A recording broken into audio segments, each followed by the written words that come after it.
All right, good evening, everybody, and welcome to Yaron Brook Show on this 2nd of January, 2019. And a little bit late, I apologize for that. It's been a busy day, and I did promise a show today, so, looks like, let me just get there. All right, I think that'll work. Thanks for joining me. Just a few housekeeping things that I just want to mention. I am switching podcasting apps. So we're going to say goodbye to Blog Talk Radio, and we're going to say hello to Spreaker, Spreaker. So Spreaker.com. You can find my show from now on for those of you podcasting on Spreaker.com.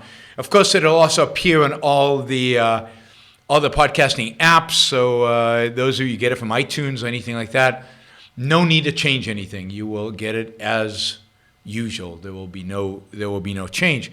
Some of the advantages are going to be that it'll be available on more platforms.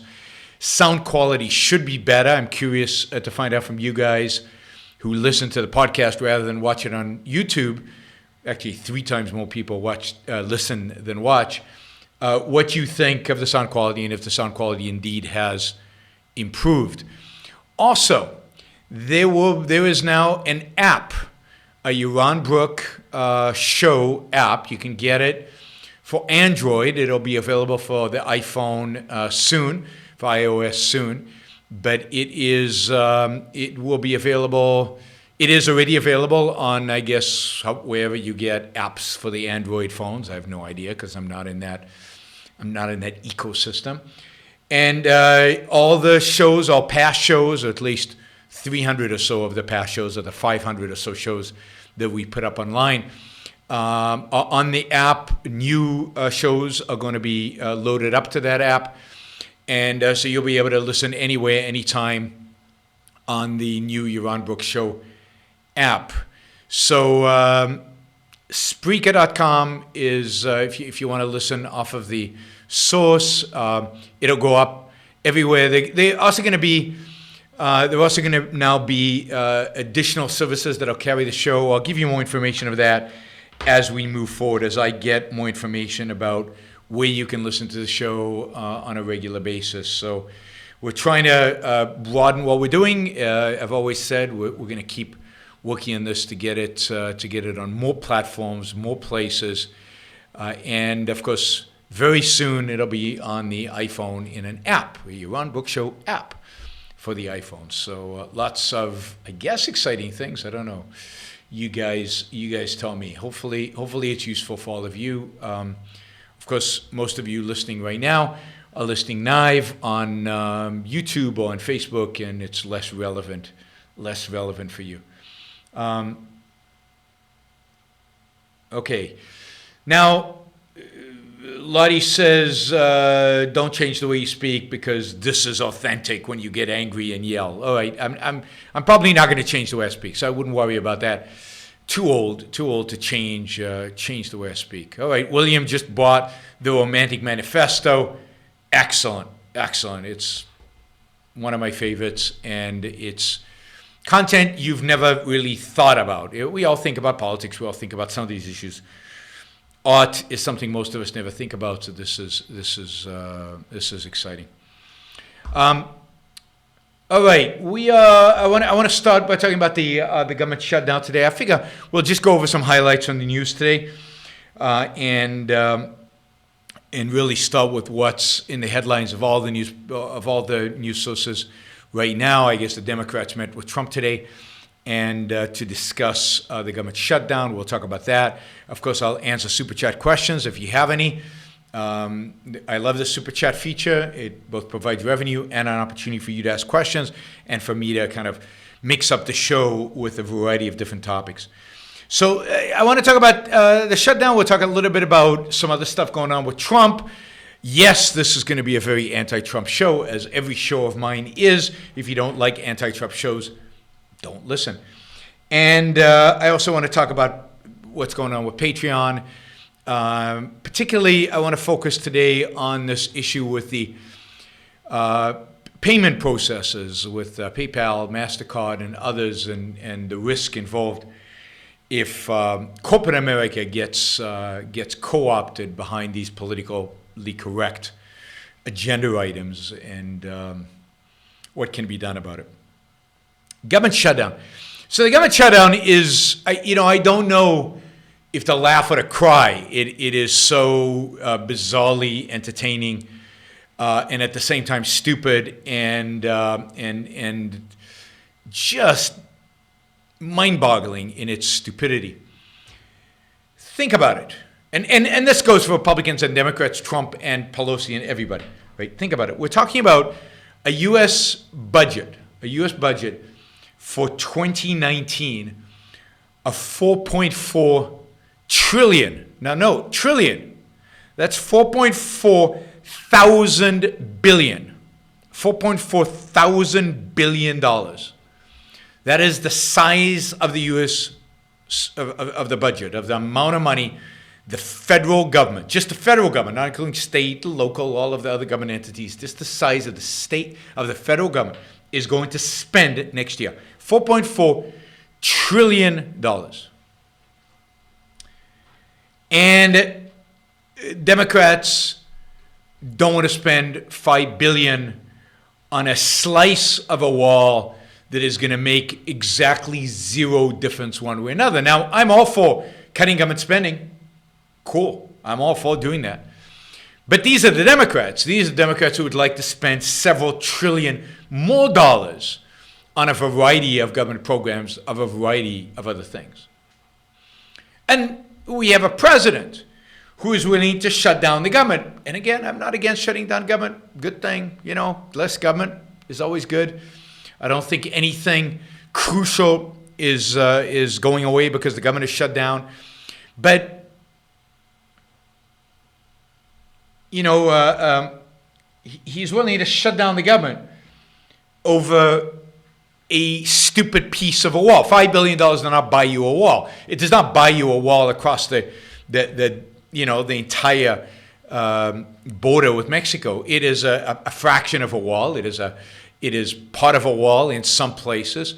As many of you already know, there already is a wall in some of the border between the United States and Mexico. That wall is mostly fence. That fence has lots of holes in it. That fence, wall, barrier, whatever you want to call it, is not going to prevent people who want to come here to come here. It'll just make them more desperate. It'll make sure that the people who come are the more desperate ones to come. So here's a government that spends $4.4 trillion. And it's shut down because of a disagreement over $5 billion. I mean, call this childish is minor. And here's a president who's willing to shut down the government over a wall when the real problems of America are ignored completely ignored. So even if you think illegal immigration is a problem, I mean, it's not a big problem. Even if you think illegal immigrants suck up welfare, they don't suck up a lot of welfare. I mean, just run the numbers. Even if you think illegal immigrations, are criminals, well, you can't think that because there's no data around that. And they're not that much more criminally inclined than Americans. It's just the data goes against any of that. But you don't want illegal immigrants in here. Fine. But if you had to list the top biggest problems that face the United States of America today, where would illegal immigration come? Even accepting the fact that you don't like them, that you think they shouldn't be here, that they cost too much money, that they suck up welfare stuff, maybe some of them are criminals. Where does it rank in the top 10? We're spending $4.4 billion a year. Trillion dollars. $4.4 billion. You could build a wall for that. Trillion dollars. $4.4 trillion, of which we collect about $3.3 trillion of taxes. And we borrow about $1 trillion. $1 trillion is going to be borrowed next year. Not a problem. Not ranking higher than illegal immigrants. $1 trillion of borrowing a year, every single year. You don't think that is going to create economic problems? You don't think that's going to cause, more likely to bring about the bankruptcy or stagnation of the U.S. economy, much more so than illegal immigrants? Ultimately will cause unemployment, potentially a rise in crime, much more crime than illegal immigrants probably cause. That doesn't worry you. We need a wall. Right? We need to build a wall to prevent illegal immigration. Okay? That's problem number one. $4.4 trillion every year. So one problem is the deficit itself. A great question. I'm going to get to this in a minute. Great question. $1 trillion of debt should be higher priority than a border wall. Second problem, $4.4 trillion in spending. $4.4 trillion of spending. Of that $4.4 trillion of spending, 75% of it is there's no discretion around. 3.3, Congress has no say in. It's just on automatic pilot. It's what's called mandatory spending. It's Social Security. Social Security is $1.25 trillion. Social Security. It's Medicare and health expenses. That's about $1 trillion. So $2.3 trillion are just Medicare plus some other health issues and Social Security. These are automatic pilot. There's nothing Congress can do unless they reform them. And they only grow. Every year they're bigger and bigger and bigger. So you can be an aggressive spending cutter. And unless you reform Medicare and Social Security, you don't make any difference. The other trillion or so is like there's stuff that's long-term commitment to food and agriculture, which is just a farm bill that just passed, an $800 billion farm bill over so many years. Part of that is undiscretionary. It's $122 billion. We're talking about a $4 billion wall. But we've got $122 billion going to food stamps and and agriculture subsidies every single year, non-discretionary. It just goes out. It's long-term. It's committed. Another $100 billion on veterans benefits. And on it goes. But total, $2.45 trillion of mandatory spending. These numbers don't add up. Anyway, it's more than 2.45 because this is 2015 numbers, and I was giving you 4.4, which is 2019 numbers. So somewhere around $3 trillion, over $3 trillion, is mandatory. Is that not a problem? We shouldn't be higher than illegal immigration. How about reforming Social Security and Medicare? I mean, I would like to phase them out. I would like to get rid of them through phasing out. But even if you're just an average conservative, you're not radical, like me. Don't you think you would want to make this a priority? I mean, this is bankrupting America. It will bankrupt America. Soon, I mean, it's almost now. So if $3 trillion and about 3.4, almost every tax dollar, almost, not quite yet, but within a few years, this will be the case. Every tax dollar raised goes to mandatory spending, goes to Social Security and Medicare. There's no discretion. And all the discretionary spending, we have to borrow. Now, we're not quite there yet, but that's where we're heading. We're heading towards a situation where every dollar goes to Medicare and Social Security. That's not more important than a wall. No. We're not going to deal with that. God forbid. Right? That's just, so we got a deficit. We've got government spending out of control. We've got Social Security and Medicare out of control, bankrupting this country. And what the president wants to do is fight all out. Government shutdown. No compromise. No, I'm not going to break. This is the principle I'm going to fight on. On a minor issue, relating to a wall that won't stop illegal immigration, that won't cover the entire border, a fraction of a wall, a part of a wall, which is $5 billion, instead of what he should be fighting of, what a rational president would be fighting for, which is Social Security reform, Medicare reform, and then cutting discretionary spending dramatically. But, that's not happening. Nobody cares. We've just dramatically increased military spending and dramatically increased spending. We're, again, borrowing $1 trillion a year. You would think those would be more important issues. You could also argue that it would be much more significant for the U.S. economy, for the future of this country, for the health of this economy, if we actually had some deregulation bills, that if Congress actually literally deregulated the economy, not just the regulatory agencies the way Trump is doing, which is good, but can be easily reversed by the next administration. How about some bills that actually deregulate industries in a way that's almost impossible or very, very difficult to reverse? Now, let's not fight over that. Let's not stand on principle over that. Let's stand on principle. Let's fight. Let's make the biggest issue in the world.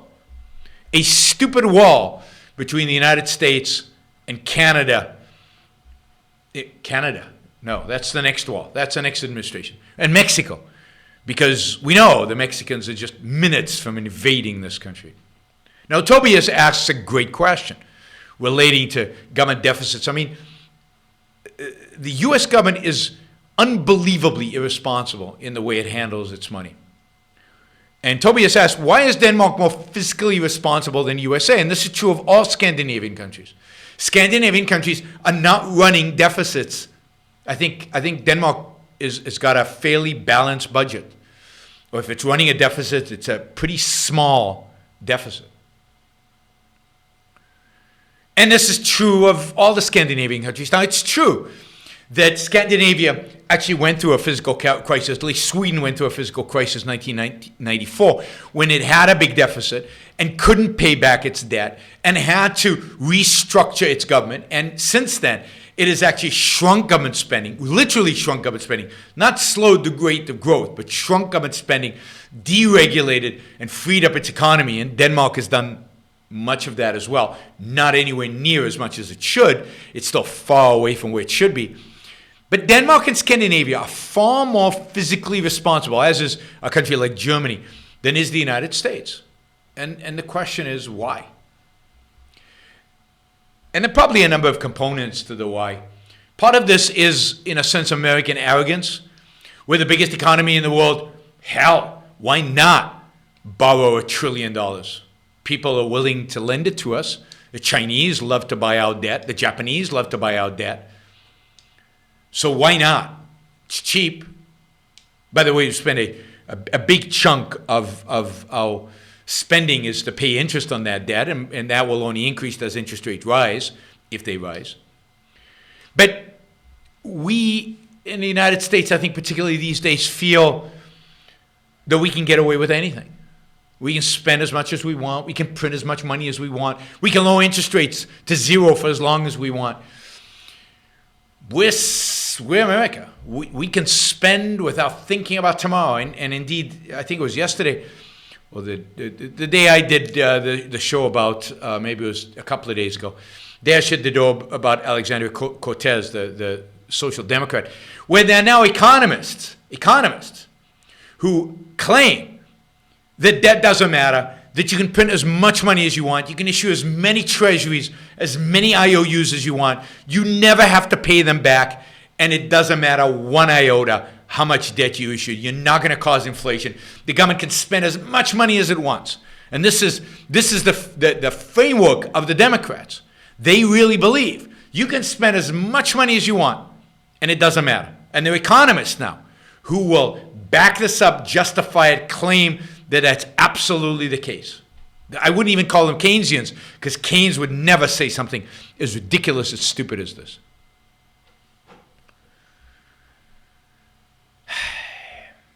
So one reason we are like this is arrogance. that we think we can get away with it. And we think that the world, in a sense, will finance our debt forever and they will never call us on it. We will never, dollars are the world's currency. Nobody is ever going to call us on it. And it's why people like Peter Schiff often claim that the dollar is going to collapse, because at some point, it has to collapse. At some point, you cannot borrow yourself into prosperity. At some point, you have to pay the piper. You have to pay it back. And it will be so expensive to pay it back at that point, in terms of taxes, that it would crush the U.S. economy. That's what happened to Greece. That's what happened to Sweden in 1994. That's what happened to Canada in 1994. Canada is much more frugal than we are, has its books balanced much better than we have, because it went through the crisis in 1994. But we believe, because we're America, because we're the largest economy in the world, because the dollar is what people use to trade all over the world, it can never happen to us. And yet, it will. The day of reckoning is coming. Can't tell you when, but you can't evade reality forever. You can't skirt around reality forever. At some point, you have to pay the price. But that's not important. No. Building a wall on the southern border, that is what we lay our lives down for. It's funny because in many respects, Scandinavian countries are far more conservative than the United States is. They're not willing to take the risk of running massive deficits. They understand the economics of running massive deficits. This is why I say, in some respects, Denmark and Sweden are far more capitalist than America is. And now, with a populist president of the right, with a president from the Republican Party who doesn't care one iota about capitalism, doesn't care one iota about fiscal responsibility, doesn't care one iota about government spending, now both parties are 100% corrupt. At least when Republicans were in the opposition, they talked a good game. They talked about the dangers of deficits. Spending deficits, not trade deficits. Trade deficits are meaningless. They talked about government spending. They talked about the need for deregulation at the legislative levels. They talked about reforming Social Security and Medicare. I mean, one of the things that I liked about Paul Ryan is that he actually proposed reforming Medicare. Now, he backed away from it as soon as he got opposition. That's the thing about Ryan. He was the ultimate wimp. But at least it was discussed. But as soon as they got into power, no, the most important thing in the world, the most important thing, more important than repealing Obamacare. And, why wasn't the government shut down over the repeal of Obamacare? That would be a good issue. Why wasn't the government shut down about privatizing and moving us towards a more rational system of healthcare? Lives are at stake. The future, our life expectancy, the future of healthcare is at stake. That is important. A wall with Mexico, that's crucial. That's what matters.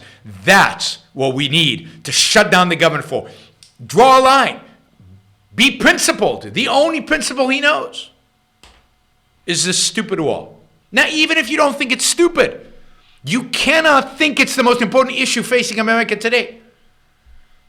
That is just evasion if you think that, given the challenges we actually face in America today. Look at our educational system. Look at the crap that passes as public education. Look at our healthcare system. Look at our, farming and agriculture and the farm bill, $1 trillion farm bill. Look at every aspect of what government touches and how awful it is and how much better it could be. But no, the most important thing is a wall. Annie gives me some stats. Denmark is number 117 and Sweden number 101 in the list of highest government debt to GDP. That's why they're in good shape. The U.S. is number 10. The U.S. is the 10th most irresponsible government in the world in terms of debt.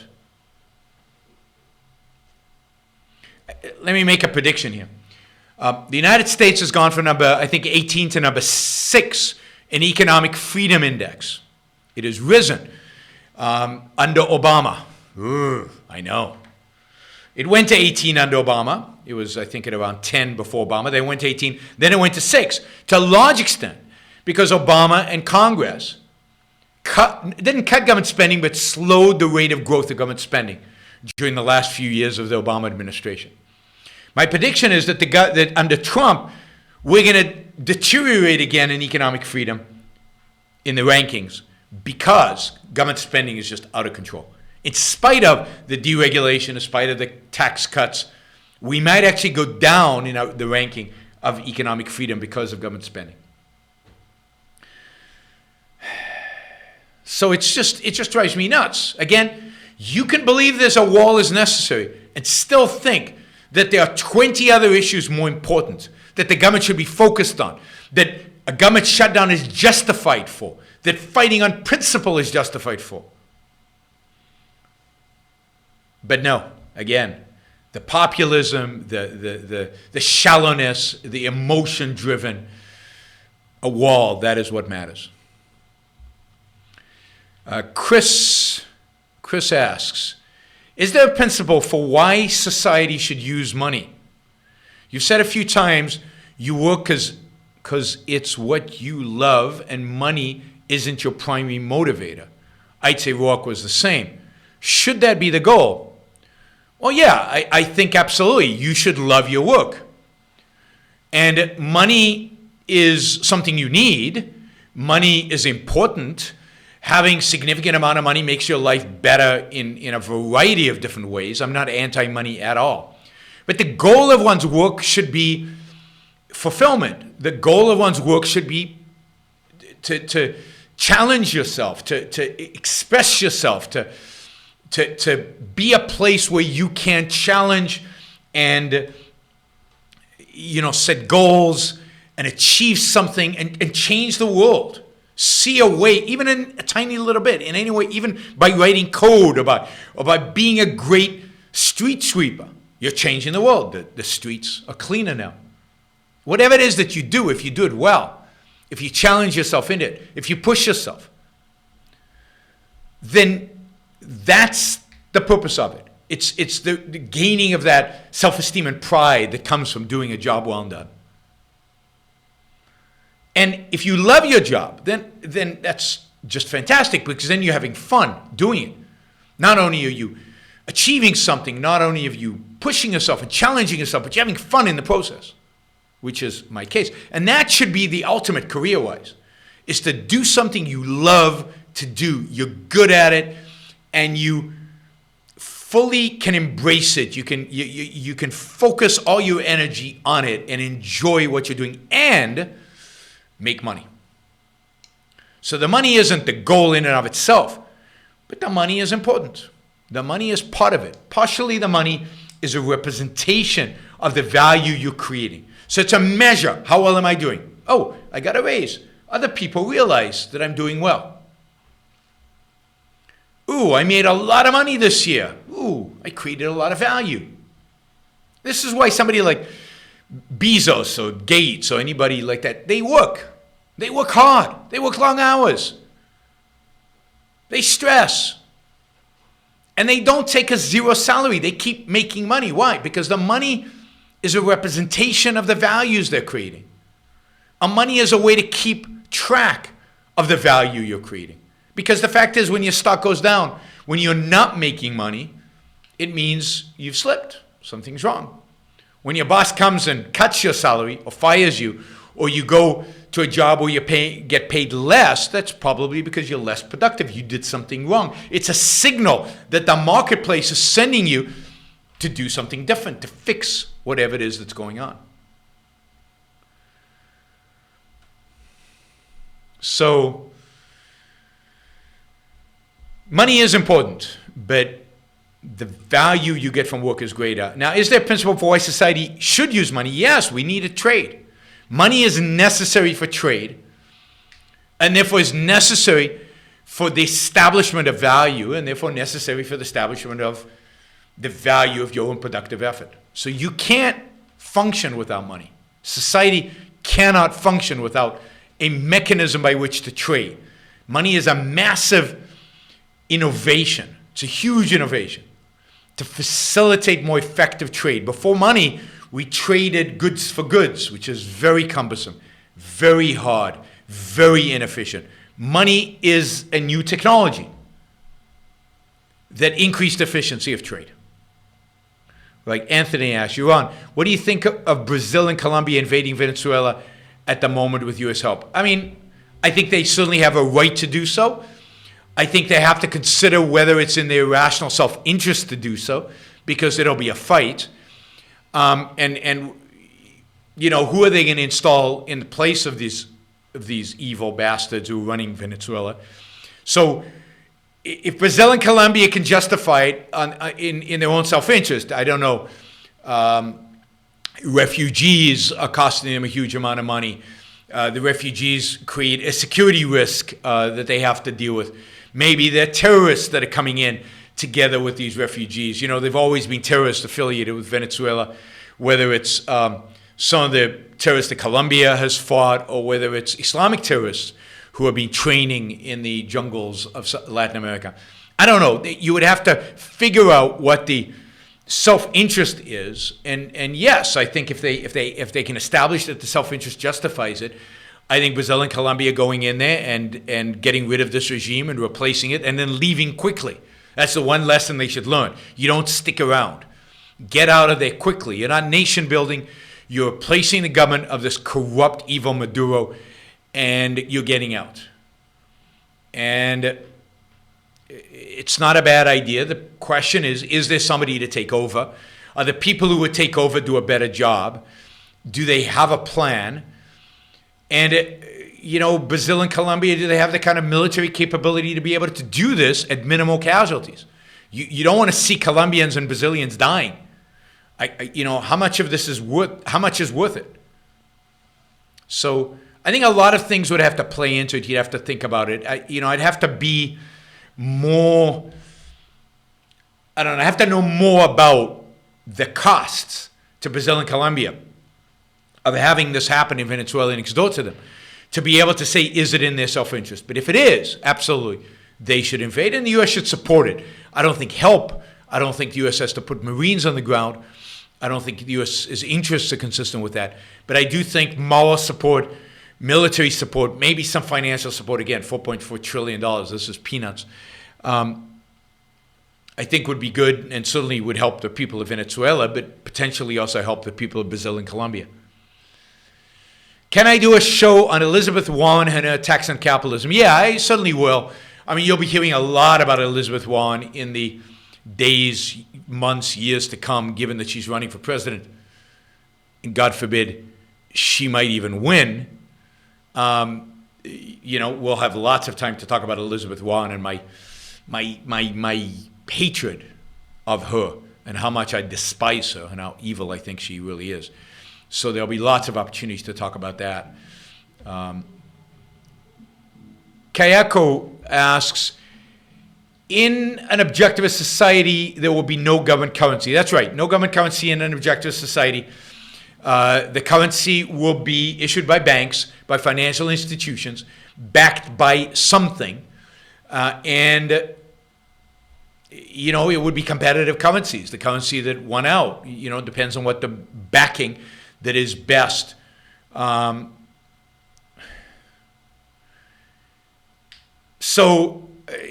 there's no reason for the government to have a currency. For the United States of America had no real currency. The government didn't issue money except during wartime. Banks issued money. So if you go back to pre-Federal Reserve era, you find banknotes. The banknotes are Bank of Maryland or Bank of, I don't know, whatever. And those are really cool notes. And they all say also, some of them will say, exchangeable for X ounces of gold, because you could redeem it for gold. And that's how currency would function in a free society. And it would be redeemed for gold or silver or platinum or something. And I think cryptocurrency would ultimately be a redeemable currency redeemable into something. What that something is, the market would determine. You don't need government to determine that. Action Jackson asks, can you do a show on the primacy of existence and its related axioms? Yeah, I mean, I could. I probably want to bring in a philosopher for that, to talk about it. I'm not a philosopher, and I'm not an expert on it. I can talk about it. There's not a lot to talk about. Primacy of existence. Existence exists. But yeah, I mean, there are, I'm sure, issues and complications and objections and things to talk about. So let me do that. I will do a show on that where I invite a philosopher to discuss those issues in metaphysics. I've got somebody in mind that I might ask to join me for that discussion. One of the places where you can get some good information about metaphysics above and beyond OPA is where's Greg when I need him? Your book, Greg. The Companion to Ayn Rand Studies. The Companion to Ayn Rand, which Greg Soleimeri and Alan Godhelf edited. It's very expensive, but it's in hardback, but you can get it for a reasonable price, I think, on a Kindle. And it's got some fantastic essays, including on primacy of existence. So it's got a great chapter. I can't remember who the author of that chapter was, but a great chapter on the primacy of existence. So that's where I'd get some information. But I will try to get a philosopher on the show to discuss it. Okay. Unshelled asks, why is gold valuable? Is it just a yellow block? It's valuable for a number of things. One, it's pretty. It just is. It's pretty. So people love to make jewelry out of it. Almost every culture in civilization that it was exposed to gold made jewelry from it. So it has a value because it's beauty, and it's because it's valuable as as jewelry. It also, as a metal, it serves other functions, including in technology, I guess, and chips, and there's a variety of uses in, I think, transistors for gold, and again, some of its value from its uses in that sense. So a variety of different uses for gold, but I'd say the main use for gold has always been jewelry, has always been kind of the value of it, the fact that it shines and it's pretty and people like it. That's where it gets its primary value. I mean, its value as a currency, as money, has got to do with the fact that it's relatively rare, it's hard to mine, it can be easily melted and formed into smaller denominations. It doesn't go away. You can't recreate it. You can't use alchemy to turn another compound into gold. Although who knows, one day maybe that'll be passable. There's no artificial gold. That would be cool. Like there are artificial diamonds. There are artificial diamonds, but there's no artificial gold. So it gains its value from all of those attributes. All right. So, I mean, I like the point about how Scandinavia has better fiscal policies than the United States. In many respects, has better economic policies than the United States. They redistribute way too much wealth. They have a much more robust welfare system, way too robust of a welfare system. But other than that, Scandinavian countries in many respects are freer than the U.S. All right, so that's government shutdown. Any questions on government shutdown? I don't see any questions on the government shutdown. I just think it's silly. Given the things that this administration is not tough about, is not principled about, to make this the principle does not bode well for it does not reflect well on the administration, and it reflects even more poorly on the supporters of Trump who support this, right? I mean, you people who support Trump at least recognize that there's some really big issues, really, really important issues out there that he is doing nothing about, that are much more important than the wall. this country is doing some really, really bad stuff. The economic policies of this country are really, really bad in so many dimensions. I'm not even getting into privacy issues, the NSA, the fact that they listen in on us, all the issues that Rand Paul used to be very good on. Where is he? Where's the discussion of that? Where's standing on principle on any of that? No, what's important is a wall. Keiko asks, should there be building laws that don't allow people to obstruct ocean views? No, there shouldn't be any laws like that unless you live in a kind of a community where, as part of the contract when you bought your place, you have it guaranteed, because the developer also owns the property in front of you, that the property in front of you won't be beyond a certain number of floors and therefore won't block your views. So there are ways, governance ways, legal ways, in which we can lock down the use of certain property in certain ways, but it's not a government function. It is a market function. It is long-term contracts, long-term restrictions on what you build, but ones that you know before you buy the property that are part of the contract.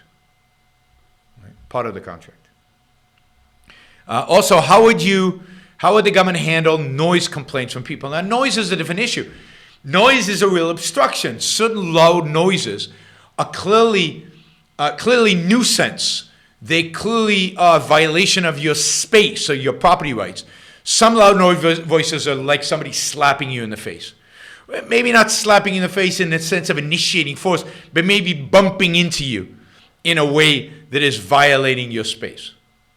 So the government should have ordinances that limit the amount of noise neighbors can produce, because it is physically impeding on your space. You can't play loud music at 2 a.m. and wake up the neighbors. There should be ordinances against that. And the same is true of just loud noise during the middle of the day, if it's insanely loud. Now, if there's a club next to you, and when you bought the property you knew there was a club next to you and it had noises, then that's just the reality. You already know. If you buy a house where there's already an airport, but if they build an airport and now there's noise, they need to compensate you for that. So they have to be, if they're clearly violating your space, and noise is a way of violating your space, then there has to be some government way to limit that or to compensate you for it. Okay. Noise can be physical force. I mean, not physical force in the same of, it can be physical force in the sense that it's a physical phenomena affecting you, affecting your body, affecting your ability to live. All right, it turns out Jason Rines, I thought it was Jason. Jason Rines wrote the chapter on primacy of existence in the book, in the companion, and I'm going to try to get Jason on the show, among other things, to talk about that, but the other issues I think Jason would be very good about. Actually, lots of issues Jason would be good about. He's a fascinating guy. So we'll try to get Jason on the show. All right, I want to talk just a little bit, really a little bit about Trump. I mean, just to say how pathetic I think he is. If you're following this Mitt Romney op-ed, which I thought was actually quite well written, in the sense of saying, Trump is just, maybe some of his policies are good, but in terms of the character of the president, and in terms of what he reflects about the country, this is a disaster. I thought Romney did a nice balanced job of going after Trump while not, going overboard. I thought it was a really balanced piece. Negative on Trump, because Trump deserves to be negative. Negative on his character. This is the key paragraph. Let me just find it, because I had it here. The key paragraph, I'm not a big supporter of Romney's, but he did a good job here. He says, to a great degree, a presidency shapes the public character of a nation. A president should unite us and inspire us to follow our better angels, to be better people. A president should demonstrate the essential qualities of honesty and integrity and elevate the national discourse with comity and mutual respect. As a nation, we have been blessed, doesn't matter. With the nation so divided, resentful, and angry, presidential leadership and qualities of character is indispensable. And it is this province where the incumbent shortfalls have been most glaring. I agree with that completely. And you could see it partially in the way he treated Mathis. Now, Mathis had a policy disagreement with Trump over withdrawal from Syria and withdrawal from Afghanistan. Now, at the end of the day, I probably agree more with Trump than with Mathis for different reasons than Trump. But at the end of the day, in terms of the actual policy, I agree more with getting troops out than of staying. And I think Mathis, and I always thought Mathis was not a good defense secretary. I was never particularly enthusiastic about him. I didn't really. You can go back and listen to my discussions of Mathis when he was first appointed. Everybody thought, oh, this is God's gift to the United States of America. And he'll be the adult, and he'll control Trump, and he'll have a rational foreign policy and all this crap. I never liked Mathis. I thought Mathis was part of the military establishment, which screwed up Iraq and was a disaster in Iraq and in Afghanistan. And they've never paid a price for how they have dramatically, screwed up Afghanistan and Iraq and caused the deaths of 5,000 Americans. So I think he and Petraeus and all these guys are part of that military establishment, status quo, building democracies, appeasing the enemy, negotiating with the Taliban, negotiating with ISIS, negotiating with everybody. Didn't negotiate with ISIS, but they negotiated with the insurgents in Iraq. But going into Iraq to the first place, why are we going into Iraq? All of that, I never liked Mathis, but okay, but I don't like Trump either. Trump's foreign policy is nutty, it's crazy, it's emotional, it's whim-driven, it lacks any principle, it lacks any coherence, it lacks any strategy. His approach to North Korea is pathetic and ridiculous. His approach to Saudi Arabia is asinine and ultimately it's suicidal. And anyway, so he has an incoherent foreign policy, which is not unusual. Most presidents have incoherent foreign policies. But then, okay, Mathis resigns, and I thought he wrote a letter describing why he's resigning, because there are real policy differences between him and Trump. Reason to resign. I disagree with the president on these things. I can't be a good defense minister when I disagree with the policy being enacted. And I'm resigning. He didn't attack Trump. He didn't ridicule Trump. He didn't say anything. And since then, so first Trump didn't allow him to resign at the end of February like he was planning, but forced him to resign, or fired him really, 1st of January. So he sped up his kicking him out. And then since then, he's just gone after him. The latest is he just attacked him as, oh, he wasn't that great. He never was. And he was bad under Obama. Hey, and Obama fired him. One of the reasons Trump hired him originally was because of the Obama firing, which elevated Mathis to like a conservative, one of the generals conservatives love. So it's just the whole, Trump is so awful. And you see how he treats Mathis, who was like his candidate, his guy. And he was handpicked, and conservatives loved Mathis. How many conservatives are jumping up to defend Mathis? Nobody. And Trump is just going after him. And then he went after Romney. And he goes after anybody. He went after Kelly. Kelly's made some comments about Trump. He just has such a thin skin. He has such a ugly character. He's like a little bully, and somebody pushes him back. He pushes, and he gets into these. He's the president of the United States, for God's sake. He should be above all this. And this is, he should be.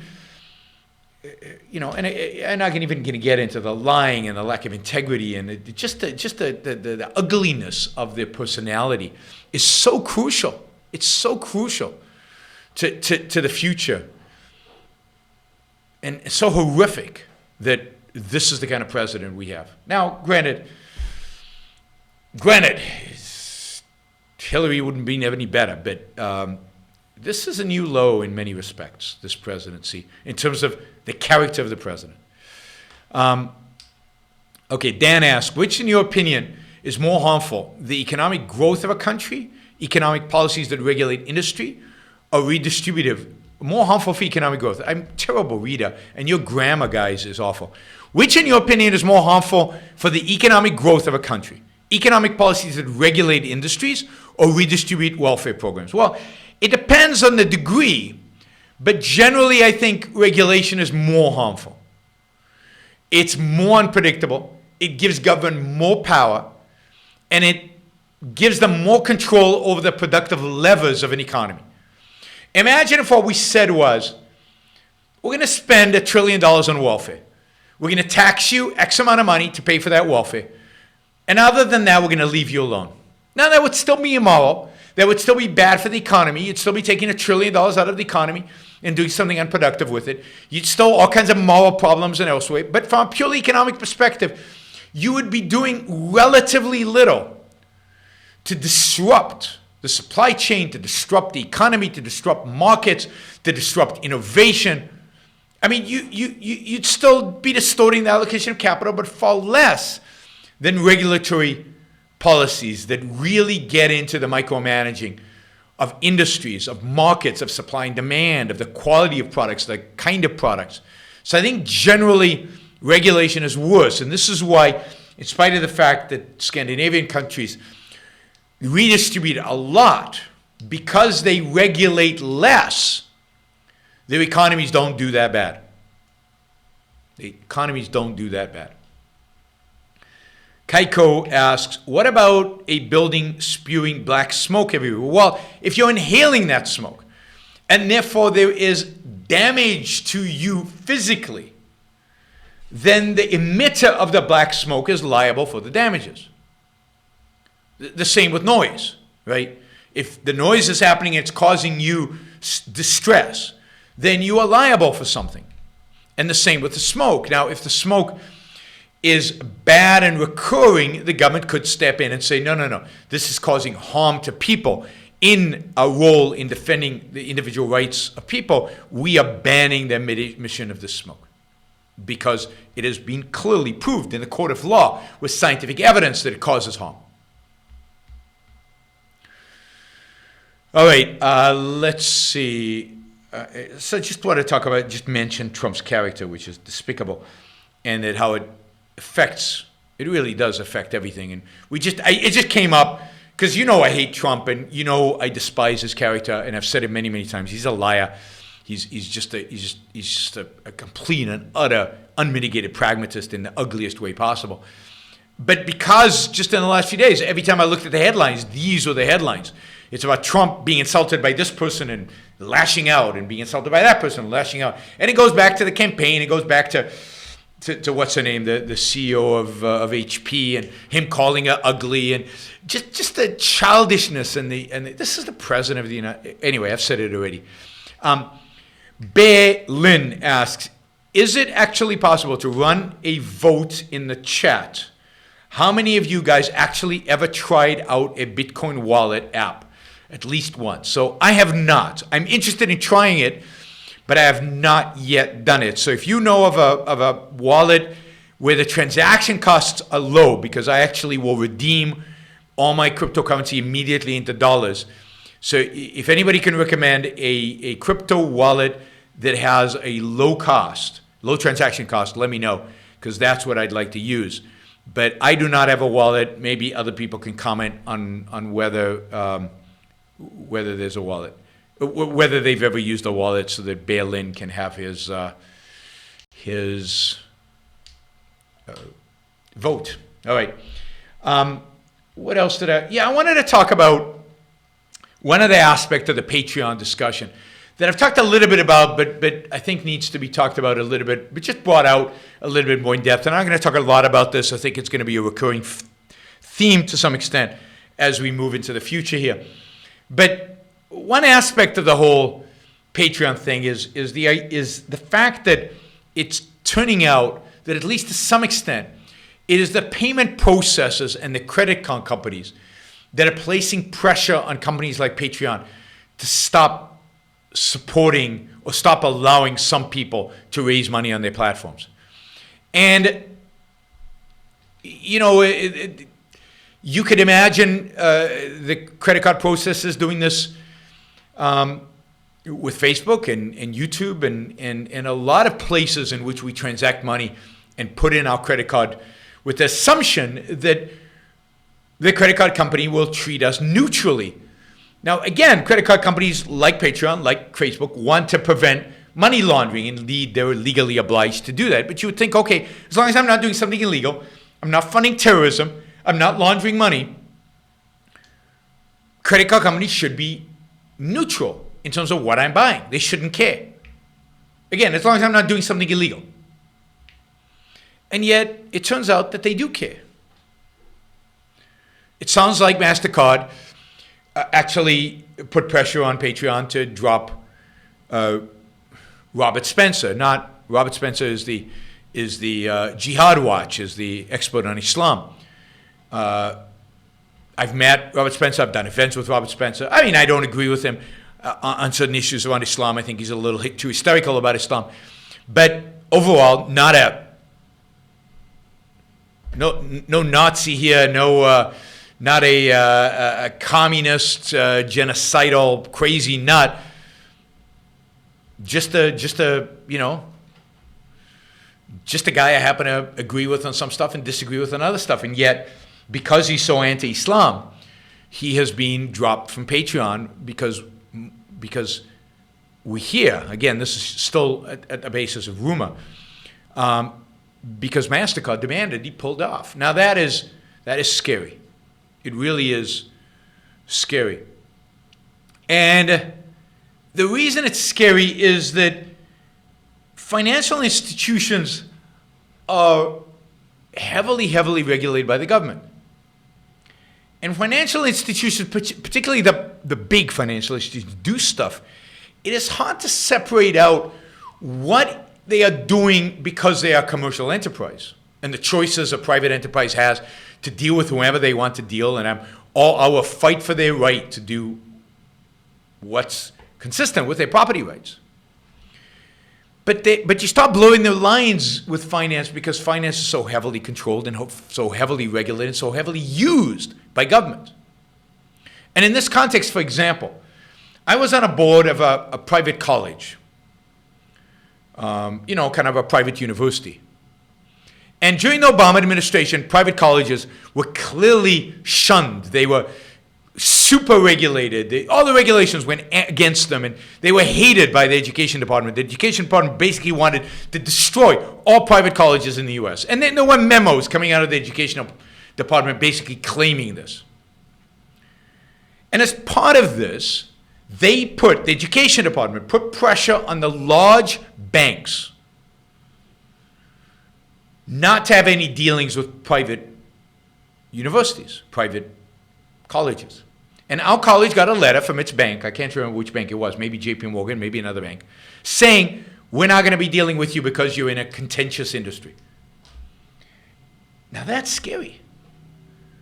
That's political pressure that is going to determine the life of a business. Now, it's scary because if that now is going to translate into the ideology of now you're talking about real breaches of free speech. If the government is putting pressure on financial institutions not to deal with certain entities, that then becomes scary, and the precedent is being set.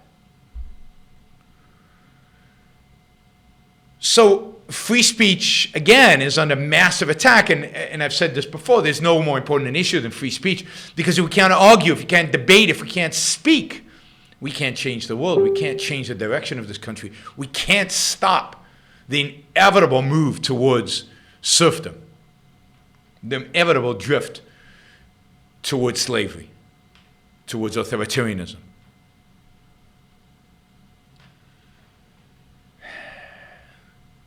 So it's it's really, really distressing if we find out that these finance companies are doing this. And then the real question is, who's putting pressure on them? And is just the Southern Poverty League or Foundation or whatever they call themselves, or is it leftist groups, which is scary in and of itself, or is it now government entities? Are congressmen involved? Is the Treasury involved? And is it now we need to be monitoring it forever? And it's going to be scary if corporate America just caves now to every leftist interest.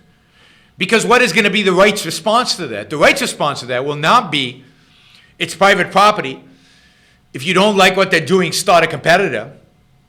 The right's response to this will be, no, we need government to stop them from behaving this way. We need more government regulations. We need more government control. And there goes free speech. There goes free markets. There goes private property.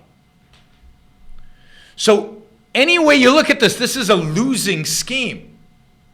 This is, if corporations, a board of directors start giving in to leftist activists, not just in how they run their company internally, let's say in affirmative action or what you're allowed to say, what you're not allowed to say in internal memos about sex, like in Google, but now in how you treat your customers. That you can't allow the processing of checks for, I don't know, certain types of conservatives or certain points of view, then it's very, very dangerous. Again, it's not that I don't think government should stop that. But the right is going to demand that government stops it. And government will start intervening. And then when government starts intervening, sometimes we'll say, oh yeah, that's good because maybe it'll be a better government. But what if when the government gets worse? It's always bad to get government involved in free speech issues. It's always bad. So I think this situation today is very scary, and the left don't know what they're doing. They're going to create a monster. They think Trump is bad. Just wait. They're going to create a monster that's going to destroy everything. The backlash from the right is going to be much worse than what the left is doing.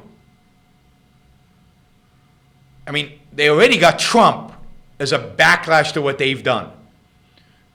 But Trump is just the beginning. It's going to be much, much worse coming from the right.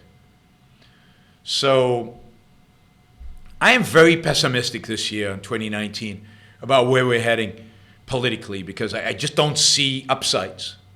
I see the Republican Party becoming more and more of Trump's party, more and more sympathetic to Trump's policies, the bad policies.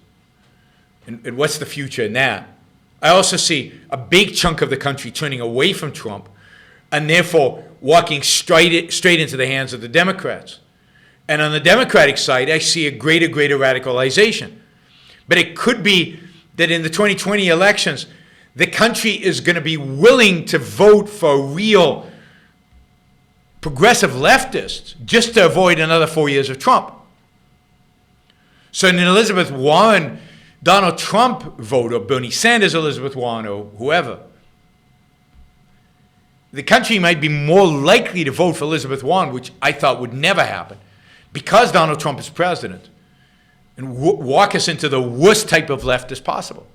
Or Donald Trump wins, which is not good either. Just politically, I see a cascade of disasters before us. I just see no good news in the next at least 6 years. So, I'm not going into 2019 optimistic. And at the end of the day, I know that this has to happen. Things have to get worse. Things have to get worse because the philosophical state of the world is worse, and it gets worse every year, and it's not getting better. And philosophy moves the world. Fundamental ideas change the course of history, and the fundamental ideas in the culture are not good, left or right. Kant is winning, has won. Marx has won. The postmodernists have won. Rational, Aristotelian ideas, never mind objectivism, on the losing side, left and right. And while I gain some positive energy from the things like the intellectual dark web, I just don't think it's big enough, good enough, right enough, significant enough, large enough to save us in time because of the politics. So hard to be optimistic. I mean, I still believe what we're doing, what we're trying to do, kind of arguments I'm making, are for decades in the future, not for right now, because right now, in the in the next decade or so, nothing good seems to be on the horizon. I just don't see it. I just don't see it. Daniel asks, can you talk more about modern monetary theory? Let me just say, I'm not an expert on modern monetary theory. From what I've read about it, I'm not a fan, and I think it's perverse and distorted, but I'm not quite ready off the cuff to talk about it. Plus, for $1.99, that's a big topic. So why don't I dedicate a future show to it? And Daniel, why don't you remind me that I promised to do a show in the future? I'll have to read up more about it. I have to do a little bit more research in order. I don't like to talk off the cuff about stuff that I just barely know. I like to, if it's going to be off the cuff, I want to have a slam dunk here. Kaiko asks another $1.99 question, which is a big question, right?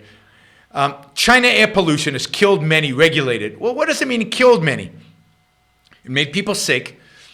But the air pollution is also a product of industrialization. And industrialization has extended the lives of Chinese significantly. So it extends their life and then it cuts it by a little bit. The net benefit of industrialization far outweighs the dangers of pollution. Now, at some point, you get rich enough to clean it. And I think China will and is already starting to get rich enough to have the incentive to clean the pollution. But in order to get rich, you have to pollute. Let me say that again. In order to get rich, you have to pollute. In order to get rich, you have to produce. And you have to produce cheaply. And cheaply means without all the fancy stuff that eliminates pollution, without spending a lot of money on eliminating pollution. In order to get rich, you have to pollute. Every country on the road to riches is going to have to pollute. Africa, as it gets rich, will have to pollute if it wants to get rich. So pollution is an inevitable part of production of life. Once you get rich enough and you have established property rights, then you can start getting rid of pollution by identifying real hazards, by identifying the worst hazards, by identifying those things that are actually causing people harm, physical harm, killing them, as you say. And you slowly start eliminating those hazards. But that has to come after you get to a certain level of wealth, not before. What's your plan for 2019? What do you mean? So what's my plan for what? I gave some of my plan yesterday on the show. I'm going to be doing a lot of public speaking, probably another 100 talks this year, all over the world. A lot of Latin America talks. I'll probably be doing at least 10, 15 talks in Latin America. I'm going to be in Mexico City soon. I'll be in Guatemala. I'll be in hopefully in Argentina, Chile, Colombia, maybe Ecuador, but at least those countries. So certainly Mexico and Guatemala in February, and then the rest in September of next year. I'll be in Europe. I'll be spending quite a bit of time in February in London. I'll then be in Serbia and Stockholm and in St. Petersburg in Russia. I'll be in Israel. I'll be in Amsterdam. I'm going to be in Belgrade. I think I said Serbia already. I'm just going to be, in Prague at the Objectivist conference. There's an Objectivist conference in Europe. Tobias, I hope you can come. It's the week of February 15th. It's fabulous. So look at AynRandCon.com/Europe, AynRandCon.com/Europe. And I hope all of you who are in Europe come to the conference. And then I'm going to be in Asia. I'm going to be speaking it looks like I'm going to be speaking in Tokyo, Seoul, Ulaanbaatar, Hong Kong, and Singapore at the minimum, maybe in China as well. Beyond that, I intend to continue the podcast and continue developing the channel on YouTube. I'm redoing my website to make it better and to be able to move out from Patreon and to move the whole subscription service to my website. So I will be giving you information on how to do that when we get this site up. So you will be able to shift from Patreon and just make me a direct contribution on my website. I'm going to revamp the website, make it more efficient, make it more productive, make it more streamlined, make it prettier, make it better. That's going to happen. And who knows? And we'll do other stuff. But generally, I'm committed to advancing the cause that I believe in and trying to make money doing it. So that's my view. All right. Boaz asks, why are you always so anti-Trump? I'm always so anti-Trump because I'm anti-Trump. I think Trump is a horrible, awful, horrific human being and an awful, horrible, terrible president. For example, regarding the shutdown, it's the Democrats' fault. Trump promised the wall in his campaign. So what if he promised the wall? You know, it's a stupid promise. Trump should be focused on, and by the way, I did blame the Democrats because I said the Democrats are willing to pay billions of dollars for all kinds of things, and suddenly they can't find $5 billion. That's the thing they're going to stand up on. So I did criticize Democrats. But for the Republicans, of all the problems the United States faces, for a president, of all the issues that the country faces, to focus on the wall is borderline criminal. It's disgusting. It's awful. This is the party that's supposed to represent free markets, the party that's supposed to represent fiscal conservatives. This is the party that's supposed to represent, you know, a movement towards smaller government. And they've blown up government. They made it bigger than ever under Trump. They're spending like there's no tomorrow. They're taking on debt like there's no tomorrow. They're acting like the worst type of leftist possible. And I'm going to call them on it. And Trump is responsible for that. He's president of the United States.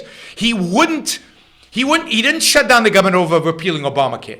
He didn't shut down the government over the fact that they're spending too much money and they're going nuts in terms of borrowing. He shuts down the government over a stupid wall.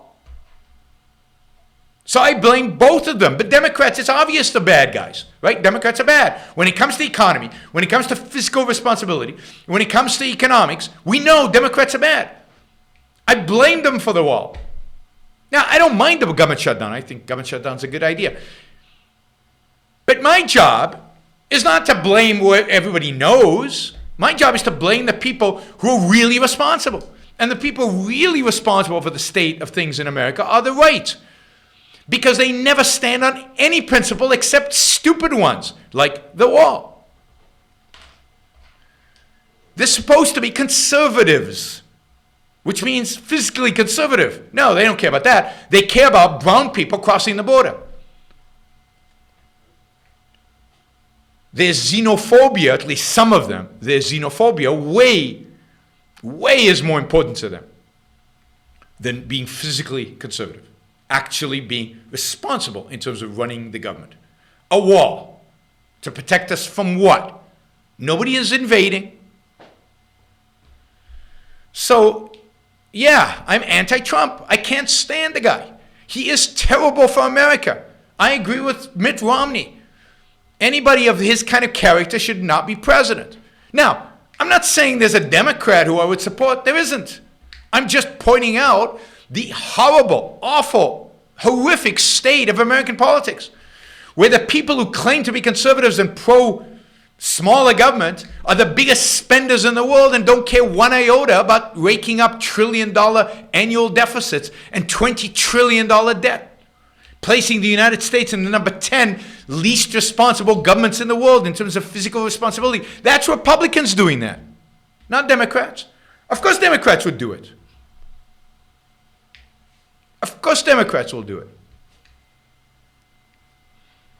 Somebody says it's the shooter responsible, not the people who are not stopping him. But it's the responsibility of the people providing the shooter with the ammunition, pointing him in the right direction. And by the way, right now, you have a Republican House, a Republican Senate, and a Republican president, and spending is out of control, debt is out of control, and nobody is discussing entitlement reform. Nobody is discussing entitlement reform.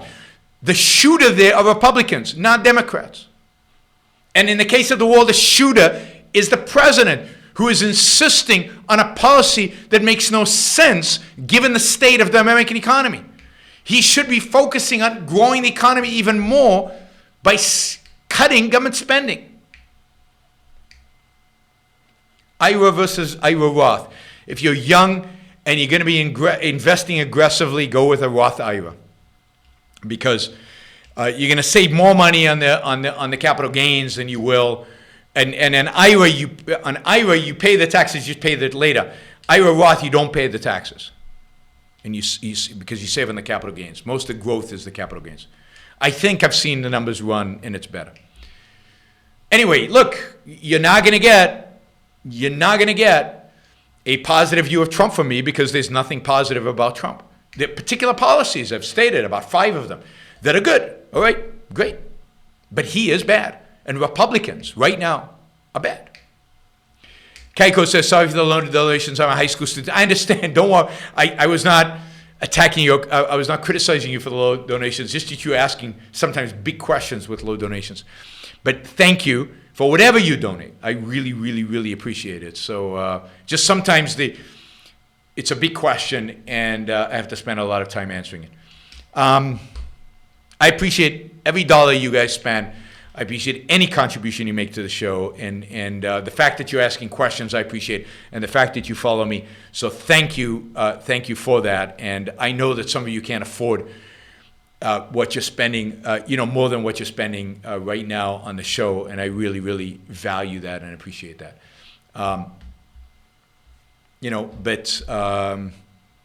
Anyway, that's what I wanted to say about Trump. I mean, I think the policies are bad policies. I think his foreign policy is bad. I think his domestic policy is bad. I think he's bad. So you want me to be pro-Trump? Why? Because the Democrats are worse? Not a good reason. Not a good reason. I call it like I see it. When I see the Democrats doing something bad, I call them on it. If I see Republicans doing something bad, I call them on it. And when Republicans are in complete control of all houses of Congress and the presidency, they're going to get called more often. People don't remember. I used to tweet Obama's State of the Union addresses. And they weren't nice tweets. I criticized every single sentence he pronounced. It's not like I was soft on Obama. When Obama was in power, he got nailed more than Republicans because he was in power. Now Trump is in power and Republicans are in power. They get nailed more than the Democrats. All right. Anyway, those of you who value me speaking my mind and my particular point of view and the objectivist point of view, I might add, keep listening to the show. I hope you enjoy it. We're going to call it a night. It's getting late in Puerto Rico. It's already 10:30 at night. I will be on again tomorrow. And so another opportunity, ask me questions, another opportunity to engage. And I'm enjoying this. I'm enjoying the Super Chat, the engagement on the Super Chat. It's a lot of fun, and you guys throwing out questions from every direction. So that's great. My goal in life, let me just end on this because my goal in life is not to stop the left. I'm not that is a shallow, silly way of thinking about the world. My goal in life is to stop irrationality, left and right. My goal in life is to stop statism, left and right. My goal in life is to kill altruism, left and right, Christian and secular. My goal in life is to destroy the primacy of consciousness, left and right. Irrationality, left and right. Altruism, left and right. Disrespect for individual rights, left and right. Disrespect for free markets and freedom, left and right. I'm not in this to stop the left. I'm in this to stop those who would destroy civilization. I'm in this to protect and defend the Enlightenment, the ideas of reason, individualism, individual rights, and capitalism. If you're in this with me, join the fight. If your only goal in life is to stop the left, I'm not your guy. I'm not your guy. Great. Have a fantastic night. I'll talk to some of you guys, those of you listening, tomorrow. Please note what I said about the new platform for my podcast. It's now Spreaker, Spreaker, Spreaker.com. There's an app you can download onto your Android phone and soon onto your iPhone that you can listen to the podcast from. But you can also get it from all the apps you already have. But that'll be a Yaron Brook app. All right. Thanks a lot. Talk to you tomorrow. Bye, everybody.